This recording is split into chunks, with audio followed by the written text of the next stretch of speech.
Hello and welcome to another Tamiya vintage project. This beautiful buggy is my first RC car ever. So previously I had RC cars but toy grade cars, and this is the first kit I had. It's a Tamiya Super Hornet. It was released in 1993 and it's a tuned version of the original Hornet, which is quite similar to the famous Tamiya Grasshopper. So this buggy still looks very good. Seems that there's not so much to do, but one big thing are the tires. The tires break very easy, and all four tires are broken, the rims are broken, and the rubber is down. So these tires are not available anymore. Respectively, I haven't found them in the internet, but I bought the tires of the Mad Fighter. These are the tires.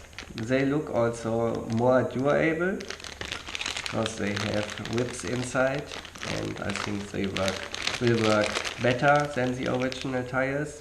And these will fit to this car, because the Mad Fighter, which is a car that you can still buy, is quite similar to this car.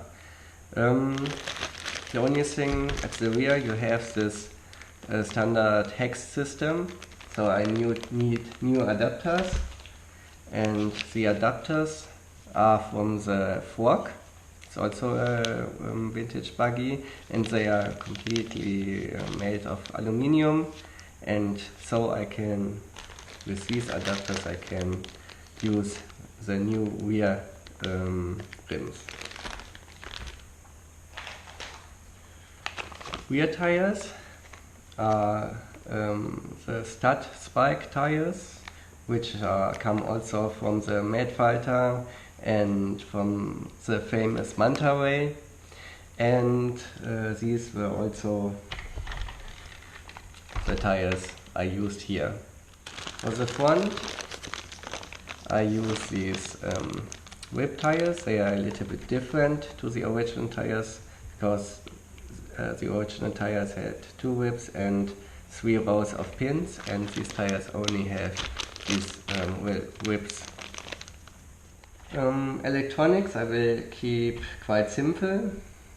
I have a very old servo. It's a Graupner servo which came with my first transmitter, and this was originally also in this buggy.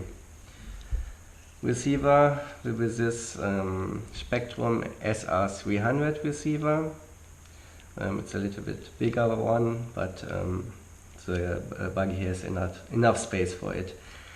ESC, I will use this waterproof Traxxas XL5, which was in my Formula 1 car with my Tamiya F103, but now I will use it here because it's waterproof and it works very well, and so I won't have any problems with it.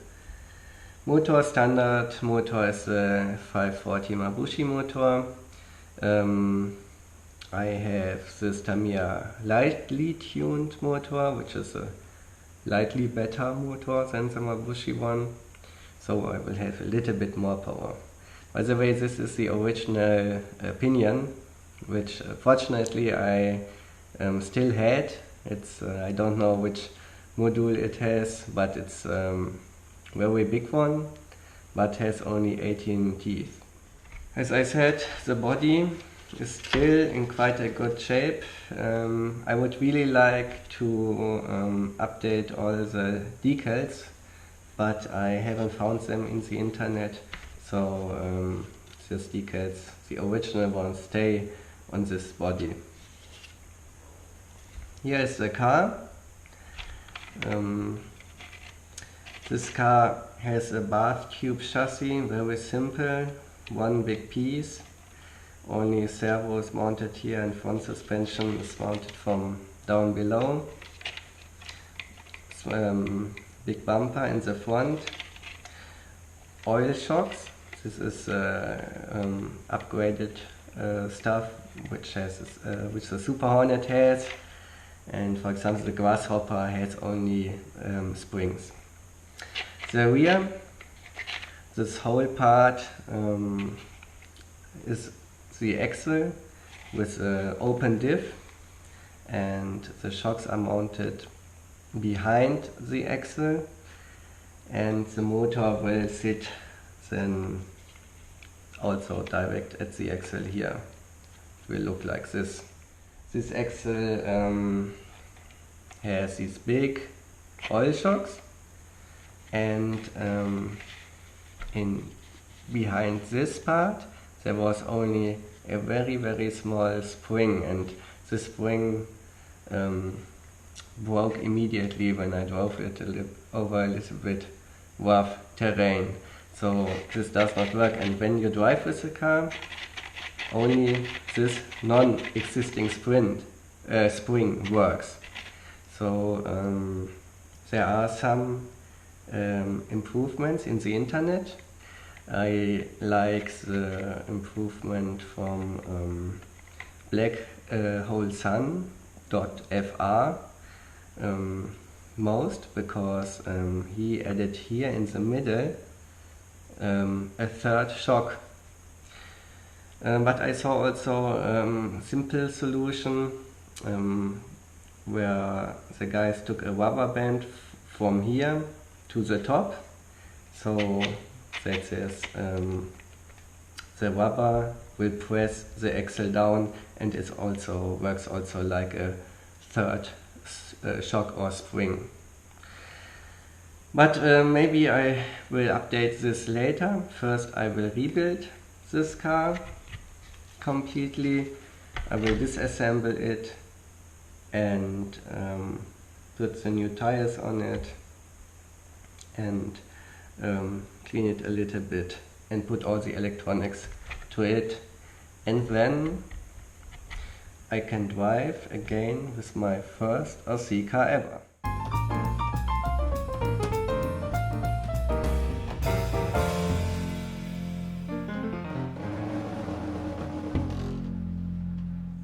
Traditionally, the Tamiya tires are used without any foam insert, but they are very soft and have no support from the inside at least, and maybe this is the reason why they wear so fast. So I had these AK foams in my stock for front and for rear, and I put in the front tire already this foam, and it feels very good, it fits. Here you can see the rear tire. The foam fits perfectly, and so the tire overall feels much better than without the foam. So here's now the rear axle, the chassis, and here are the shocks. So I will put now the motor to the rear axle. The motor is installed and the shocks are filled. Now they feel quite good. And I filled the front shocks with 27.5 and the rear shocks with 20. And they really feel soft. Also on the front quite soft, and especially the rear ones feel very soft, but this is good because the car is quite light, so they can work better. Here's the servo. The servo holders are already installed. This is the original one, but I have only found one, so I use on the other side this end rod of a shock. But I think this will work too. So these steering rods go down through the chassis and I will connect them that I won't lose it. So, and now I can attach the servo from down below. The servo is installed, the front shocks and the rear shocks. They feel very good, and I made a modification in the rear end because I did not mount this rear bumper back because it was at the rear axle and the shocks were mounted to this hole. So this goes away. I mounted the shocks directly to the axle. So I think now they work much better than before. And everything fits. It's here very close to the motor, but this is not a problem because when it compresses, the motor goes away. And the rear shocks also feel very good. I think the 20 weight oil is a good choice here. With the wheels mounted, now it looks like a car. The suspension works very well. Okay, this is quite difficult to compress because the whole axis is only one part. But the rear, I think, is very good. Now, when you press the chassis down, the shocks can work. Later I will add a third shock. I will try this. Or even 2 additional shocks on the outside. I will see what I can do here. But for first, this works also very well. Now I will put in the receiver and the ESC. The electronics are in the car now. Everything fits fine. Here's the ESC.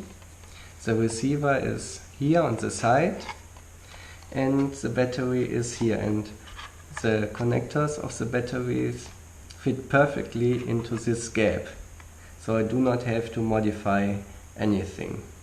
I use these LCG low profile LRP batteries.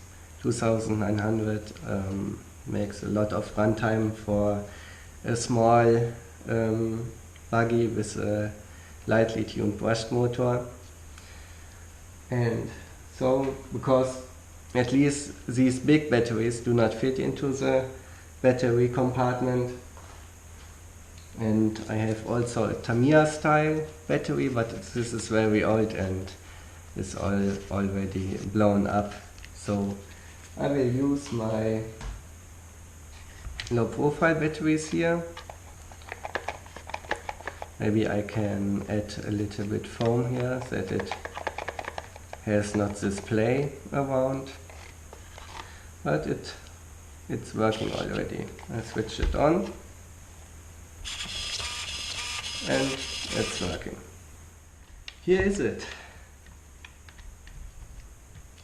It didn't take too much time because there are not so many parts on this car.